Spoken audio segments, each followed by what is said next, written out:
দিনের জেল হেফাজত শেষে আজ বারাসাত আদালতে তোলা হবে আহিরিটোলা কাণ্ডে ধৃত ফাল্গুনী ঘোষ এবং আরতি ঘোষকে।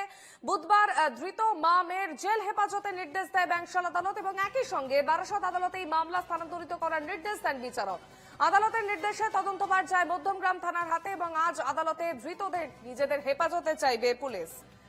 আজ বারাসাত আদালতে পেশ করা হবে মা মেয়ে ফাল্গুনী ঘোষ এবং আরতি ঘোষকে এবং আহিরিটোলার এই ঘটনাকে কেন্দ্র করে আদালতের নির্দেশে তদন্তভার যায় মধ্যমগ্রাম থানার হাতে এবং আজ ধৃতদের নিজেদের হেফাজতে চাইবে পুলিশ।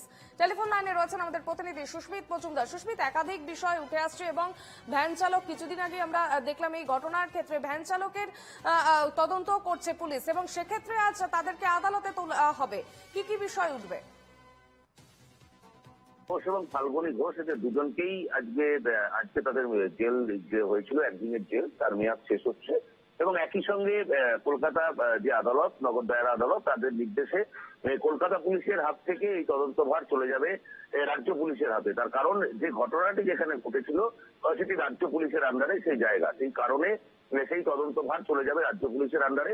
আজকে রাজ্য পুলিশের পক্ষ থেকে এই ফাল্গুনী ঘোষ এবং তার মাকে আদালত বারাসাত আদালতে পেশ করা হবে এবং বারাসাত আদালতে পেশ করে যেটা আমরা জানতে পারছি পুলিশ সূত্রে, তাদেরকে হেফাজতে চাইবে এবং হেফাজতে চেয়ে সেই পূর্ণাঙ্গ তদন্ত তারা এগিয়ে দিতে চাইছে।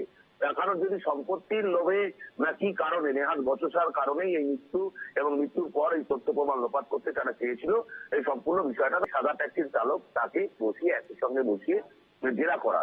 তার কারণ এখনো পর্যন্ত এই ফাল্গুনী যা তথ্য কলকাতা পুলিশের কাছে দিয়েছে, যা বয়ান দিয়েছে, তাতে কোথাও কলকাতা পুলিশের মনে হয়েছে তারা সত্য গোপন করছে এবং সেই সত্য গোপন করছে বলেই কিন্তু তারা তদন্তভার চেয়েছিল এবং তারা তাদের হেফাজতে চেয়েছিল।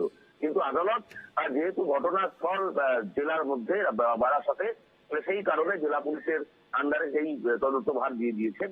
আজকে তাদের আদালতে পেশ করার পর তারা হেফাজতে চাইবেন এমনটাই কিন্তু জানা গিয়েছে, আর কিছুক্ষণের মধ্যেই তাদের আদালতে পেশ করা হবে।